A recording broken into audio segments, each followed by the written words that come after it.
God.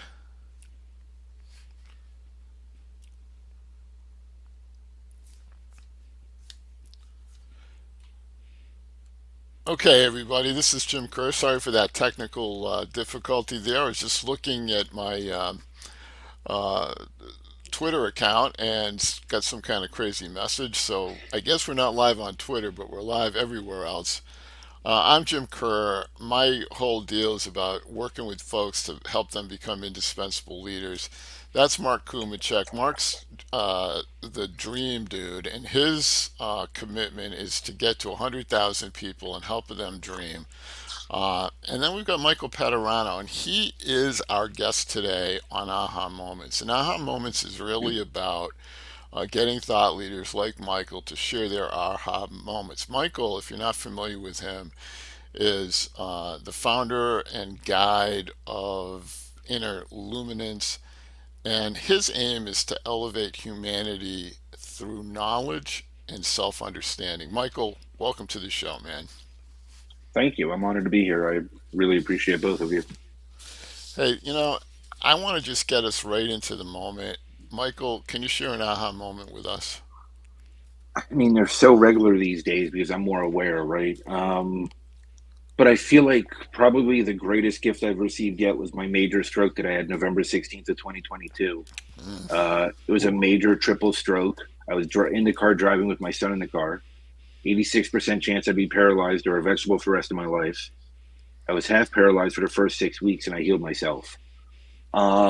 It Wow. was it was probably when I look back, I mean, there's so many gifts, and I look at all these experiences that externally people will call trauma or bad things or anything, label them right however they see fit. I look at it all as gifts. It's all gifts because the learnings and the blessings and the experience is really the greatest gift I can share with the world. And it's all about perspective and how does it shift my world. So for me, what it did, it took me from a place of I would say being in love with myself to where I ignored my flaws and I ignored different facets of myself and I lived a lot of ego and I really thought that the whole world had to do things my way, kind of like the politicians today, right? Where it's all my way or no way.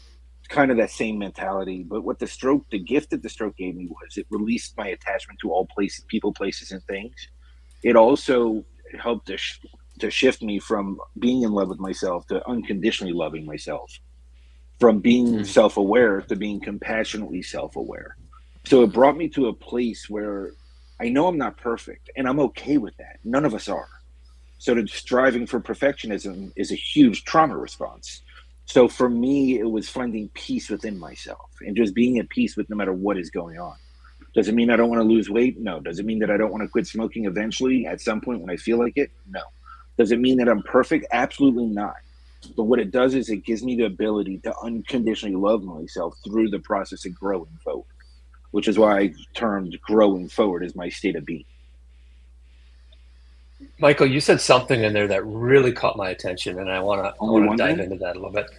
Yeah, Sure. well, one thing in particular that I can't get off my mind since you said it. You said you healed yourself. Can Hmm. you tell us what that means?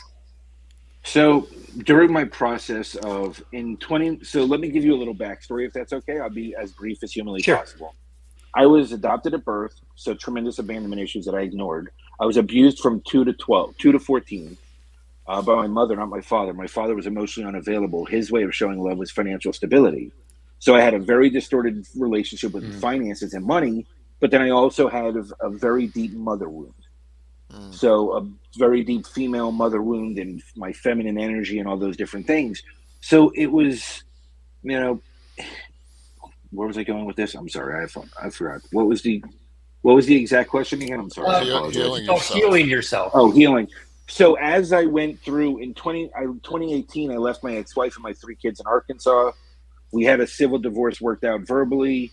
She reneged everything. I was estranged from my kids for 2 years. She moved in with a guy across the state. I had no idea where they were.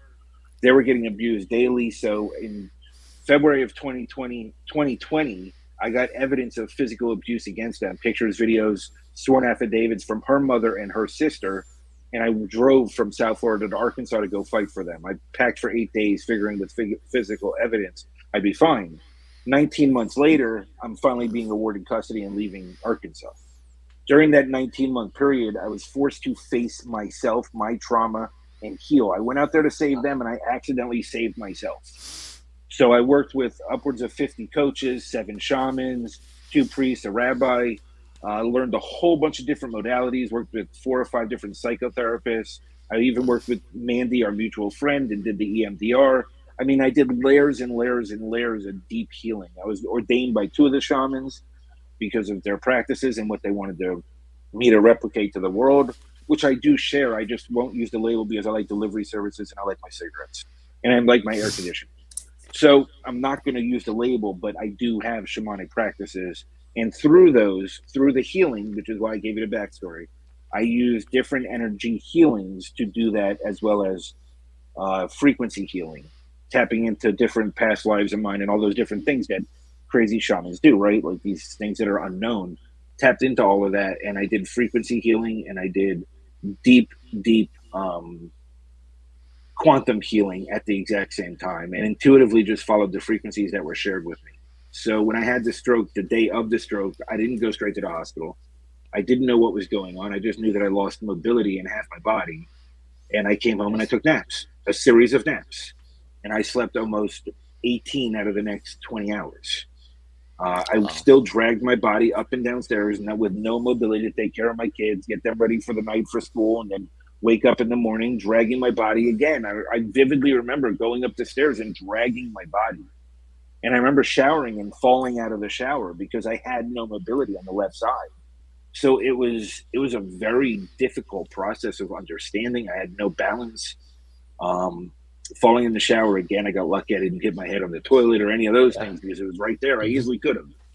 But I was able to catch myself again. And, you know, it's one of I say I live an enchanted life of miracles, and I do. I mean, I just look at it all as miracles. It's just a beautiful experience, and I followed my intuition. And when I was able to release attachment to people, places, and things, I was able to move into a space where I was really tapped into self. You know, I kind of want to get at some of the folks that influenced you and sort of helped you get set on this journey that you're on.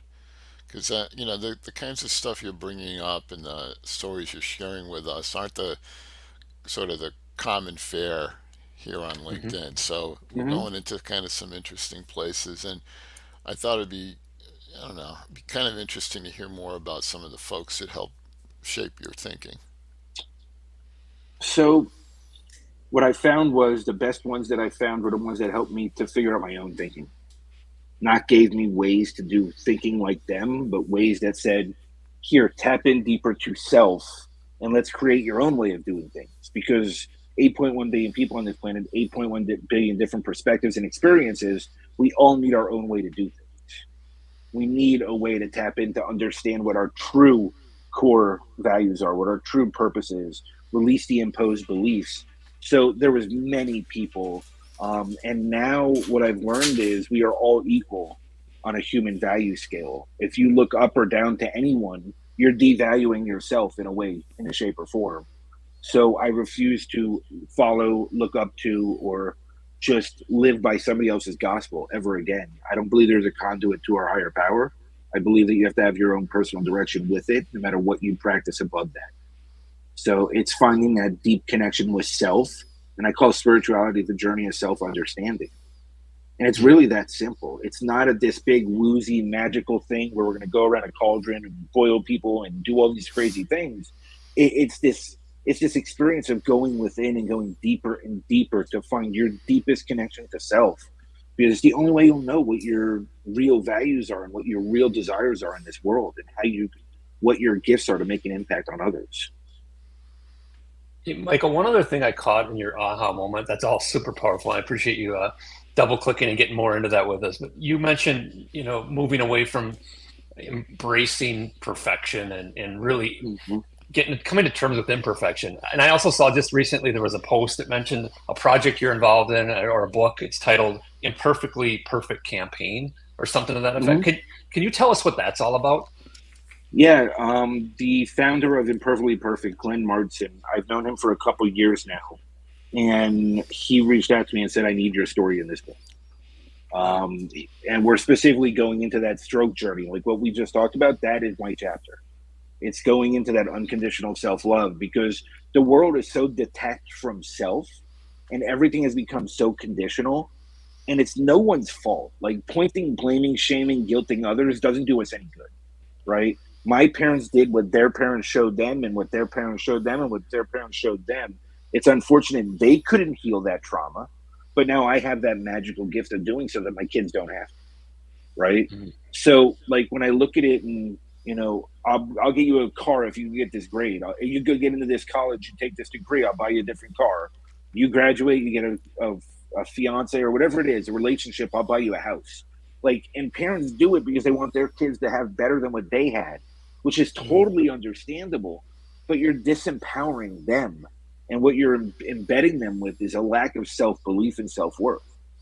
Because down beneath it all, it teaches you that you can't do it on your own, and it feels like your parents don't believe you can. And it's maybe not the reality, because it's coming from a place of love, but it's also teaching conditional love. I'll love you more if. I'll love you more if.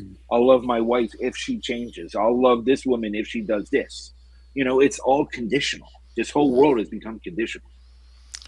Yeah, I mean, I think this whole focus on self-awareness is huge right now. I know it's part of what I do with my leadership coaching. And people struggle with it, quite frankly. It's hard to see yourself with all the warts and blemishes, and start to say, okay, I'm going to do something about it. And one of the things that I think is really important about this, and I'm sure it's part of what you're practicing and talking about. I know it's what you talk about a bit in your book, and that's that idea that you really have to be able to understand where you're starting from in order to make progress and learn and grow and move forward. And I know with the coaching work that I'm doing, again, this is really focused on leadership coaching and helping people become better leaders, but it's that awareness, self-awareness thing is a struggle for some folks, because they've been told all their lives, they tend to be high achievers. They've been told all their lives everything's great, and then they hit some point in their career and they recognize things aren't so great. Things aren't great at home, things aren't great at work, people aren't doing what I hope that they would do, or treating me the way I want to be treated. So what are some of the things that you would say can help people get a richer sense of who they are? So I think it's really simple. The first step is you need a third point of view, outward perspective that you don't have any impact on. Whether it's a coach, a therapist, a psychologist, a psychiatrist, a team of them, whatever your crazy self might need, just embrace it all, right? Step into it. Because self-awareness in that first stage is so dirty and so disgusting to stand in, because that's when you see the shitty person you've been, right? When you start being aware of all these things that you've done in your life that seem normal to you at the time, but when you start going deeper within and becoming self-aware, you see it all for what it is. And then you get this whole not complacency, but you get this whole like you feel bad, and then you just feel even worse about yourself, and you can go in that spiral if you don't have a third point of view or an outside perspective looking at you saying, hey, we all have been there, we've all done this, we've all been shitty people. Doesn't make us shitty people, just means we made shitty choices. And you don't know better until you know better. The goal is to learn better, rewire that crazy brain of ours, because our brain is such a machine, right? It does that 60 to 80,000 thoughts a day. Up to 85% of them slant to the negative. So we're already losing the battle. And up to 95% of them are pre-programmed. So, and you're only aware basically of the 5% that aren't pre-programmed. So you have a 5% awareness of your daily thoughts. So when you start moving into this space, wow, I just thought I wanted to kill somebody. Man, I'm a horrible person. Well, no, acting on it is the horrible person, or the misguided person, let's say. Yeah. Thinking about it means you're a human being. It's okay. Like, we all get angry, we all get upset, we all want to do things. The difference is, where is your level of awareness to really own it, be okay with it, and grow through it, which is why I say growing forward. Because everything's a lesson and everything's an experience. Yeah, I mean, I would totally agree with you, and I feel a couple reactions to it. I mean, we're not our worst day, right? Hmm. Yeah. And that's, I think, an important thing for people to kind of understand and embrace. And also, life's a tough game to play. It's not a game of perfect. So we're not going to get there. Perfection isn't the goal. At least in my practice, I'm trying to help these folks understand, like, you don't have to be perfect. You can give yourself a break. Yeah. So, I I mean, want if you take it a level, sorry, go ahead, Mark. No, go ahead. no, go. You go first, then I'll go. So if you take it a level deeper, right, they hand out the ACEs exam because people want to be aware of what is going on. And the ACEs exam is basically a 1 through 10 test where you see what childhood trauma you've grown through and experienced in Yeah. your life. The Hmm. problem is they say 8 of them you're in prison for life. So I'm doing good because I was only at 7. So I'm like, great, because I didn't cross that threshold apparently, or you wouldn't know who I was. But here's the thing, right? Like, everybody has something. Over 80% of adults have unresolved trauma, which means you're living from a reactive space of a trauma brain, because that 95% of pre-programmed behavior is based on keeping us safe. Mm. So it's going to keep you in your normal, even if your normal is chaos, even if your normal is in pain, even if your normal is shitting all over yourself or somebody else shitting on you, right? So you're going to stay in that space because that's where you're comfortable. But when you break into that self awareness and you can start rewriting your programming, understanding it, detailed journaling, taking all these different exercises, then you're able to really make your awareness. Maybe even if you jump to 10%, you're doing amazing in life, Hmm. right? Because you're never going to be at 100. It's impossible. Right. It's too many thoughts in a day. You'll never accomplish anything.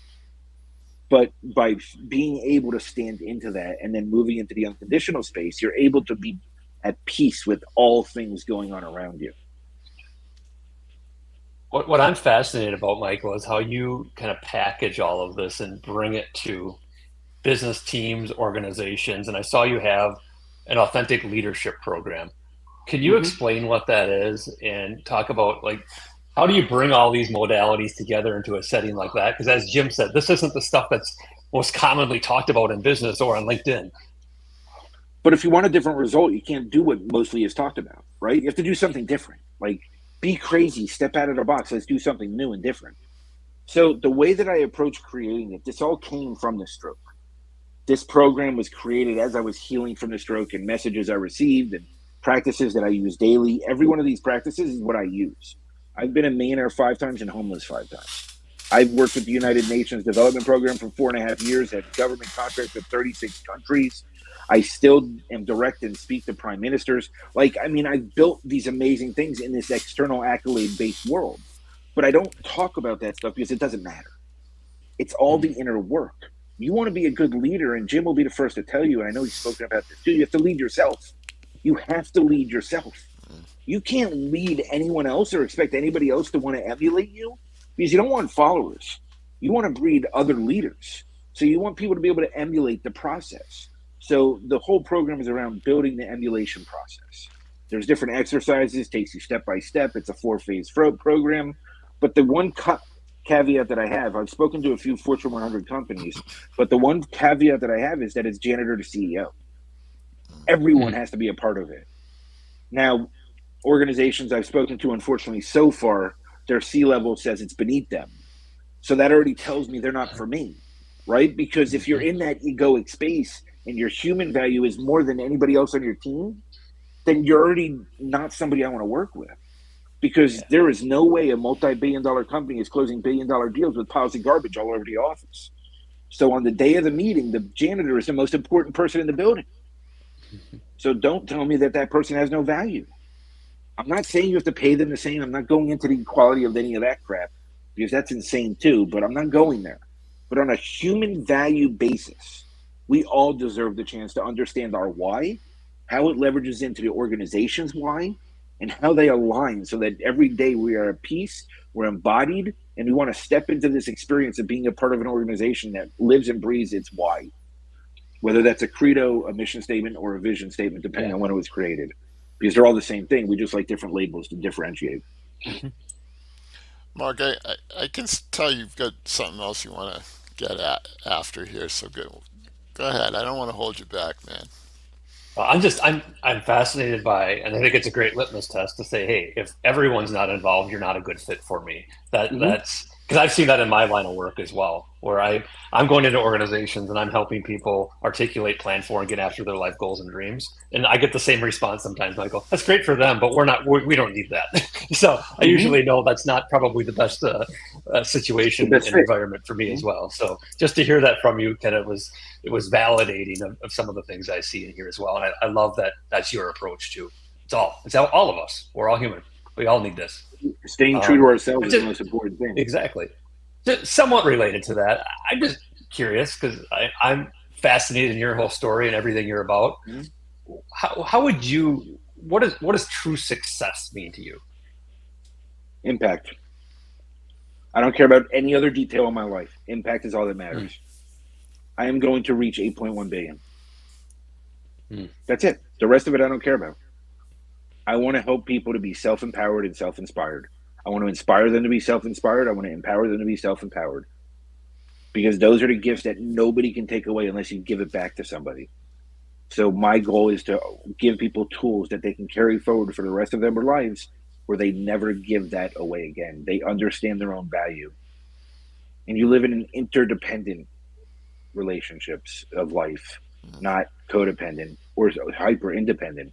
Because again, both trauma responses. I've lived them both. I get it. mhm. And it's How, all how, from experience. how are you Yeah. keeping up with your own learning and self growth? I mean, what are you doing outside of your own headspace to continue to learn new things and become, Well, I continue to mean, stay inspired and all of that? I directly connect to my higher power numerous times a day, right? Like for me, it's that direct channel and connection. It's the first step I teach anyone. And this goes beyond religion, beyond anything else. Connect directly to your higher power, whatever that belief is. So the first step, one of the first steps is to actually understand what your higher power is to you, to really identify how you align and how you don't align and what's been imposed upon you about the higher power. So then you feel this freedom and direct connection because it's you. It's about you. We have the connection within us. You don't need a conduit for anything. Mm. If you are following somebody else, you're creating a false idol. Stop creating false idols and be your own leader and find what you need to find to get there for yourself. I listen to audiobooks all the time. Right now, I'm listening to Viktor Frankl's. I've listened every 6 months. I listen to the same three books, though: Outwitting the Devil, David Hawkins, Transcending Levels of Consciousness, Mm. and well, Dr. David Hawkins. And those are really the two that I really hone in on. Outwitting the Devil by Napoleon Hill is by far best book. Mhm. Um, Way beyond anything else, it's ironic that his family waited 70 years to release it because they were so terrified of ramifications from the Right. external world. Right. But it helps me to understand where my perspective has shifted in the last 6 months. So it's my barometer test, my personal barometer to make sure that I'm staying true to me. We need to have these things set up for ourselves, not so that I can go tell somebody else and check it off for them, but how am I living for me, true to me? So those are really the two main books, and then there's others that I just throw in every 6 months just to mix into it. There's a whole bunch. I have like my Audible library is like 80 or 90 books now, and I just throw them around. Matt Higgins, Burning the Boats is an amazing book. Hmm. I love the way that he storytells, excuse me, storytells and shares his journey with it, and even the people that he works with, their journey. Um, the only difference that I have with him and me is he chooses to use the trauma as fuel rather than me healing the trauma and standing into a place of complete self empowerment and embodiment. That's the only differentiator I can find. But obviously, in a worldly world, in a worldly accolade world, he's obviously winning that battle for now. So, you know, it's a win win. All right. So impact and 8.1 million. Can you 8.1 share with billion. us one? Yeah, 8.1 billion. I'm sorry. What Yeah. what's one project you're working on right now that really excites you with those two things in mind? So everything I'm doing, it's a three-phase plan. It's a 250-year business plan. It's a multi-generational plan. None of it has my name on it. It's all under my LLC that's then owned by another LLC. that's going to turn into a revocable trust and go down generation over generation with a custodian. No one's going to ever own it. It's just going to be a custodian of it. So phase one is to roll these programs out, help people become more self-aware. Phase two is to redevelop the whole global education system, which I've been working on for almost a decade now. Somebody offered to buy me out in 2018, 19 when I was homeless, and I told them to, shove it because they wanted to bury the tech. And then from there, I want to move on to phase three is CTW centers, which is Change the World Centers, which I developed in 2007, right after I got sober. And it's going to have fully housed buildings. When I envisioned them and drew them back then, they were kind of like a combination of a huge Barnes and Noble with an outside section and a hotel. And now that I see how the world is going with real estate and everything else, I definitely see it being more hotels or shopping malls that are going to go out of business, because there's going to be housing to get people off the streets, but then there's going to be educational components to it. There's going to be the self-discovery room, which is spirituality, which is going to have all religions, really go deep into self-understanding. Then there's going to be the technology hubs where there's going to be holograms and all these different things. There's going to be the computer science rooms. There's going to be the music studios. There's going to be everything, art studios, really to give humanity a chance to really embody itself fully in every way, shape, or form. So that's the long-term plan of how to reach 8.1 billion. And by then it might be 14 billion, who knows? And it might be multi-planet.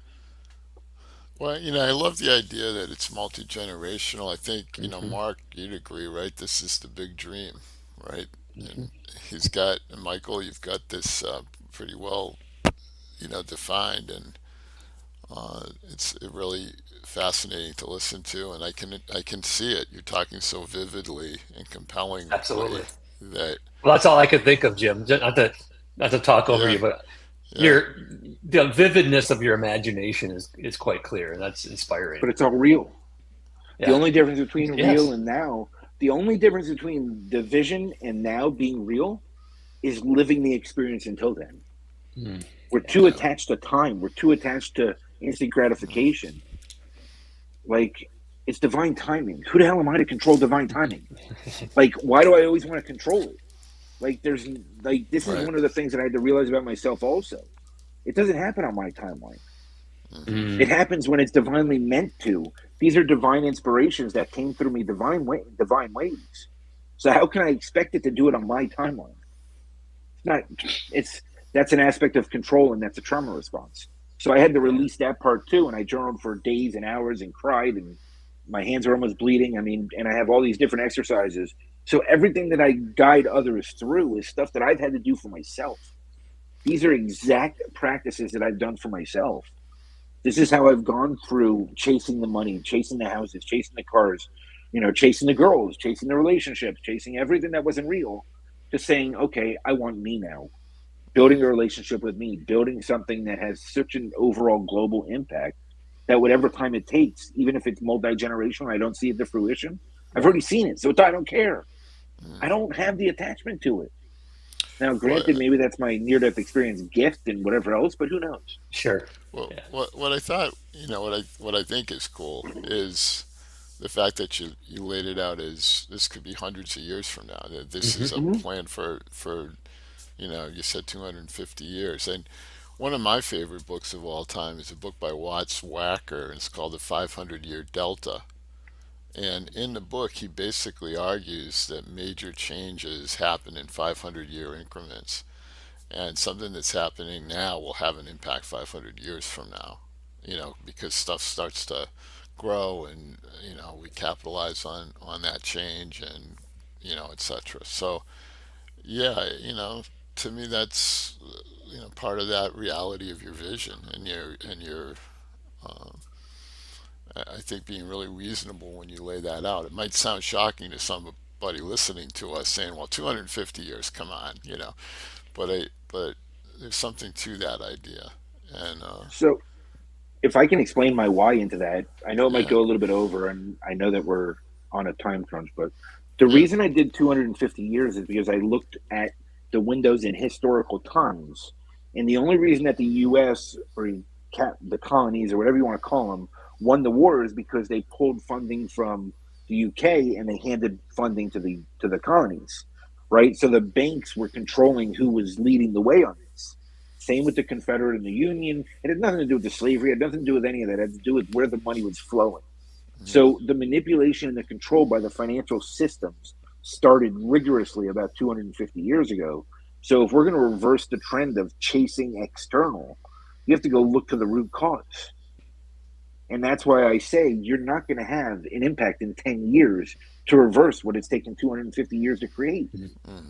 You have to do it over time. The Rockefellers played their role, the way that they created the education system to make factory workers. All these things took time to implement that was beyond their own life, and they were okay with that because they gave them power, control, and manipulation. I want to do it in a way where it empowers and inspires without possibility of manipulation. I want to reverse that trend. So it's a much grandiose, larger scale, but I look at the 250-year window and I lost my personal attachment to it. I already know it's going to happen, so I'm not worried about it if I see it or not, because I've already seen it. Very cool. And, and with that, I think we got to kind of wrap it up. We're at our time. Michael, thanks so much for sharing your aha moments with us. Mark, great job as always as the co-host. And looking forward to learning and growing with you some more, Michael. Thank you. Me as well. Thank you so much for having me. I'm honored. Thanks, Michael. Appreciate it. So long, Thank you everyone. so much. Bye, everyone.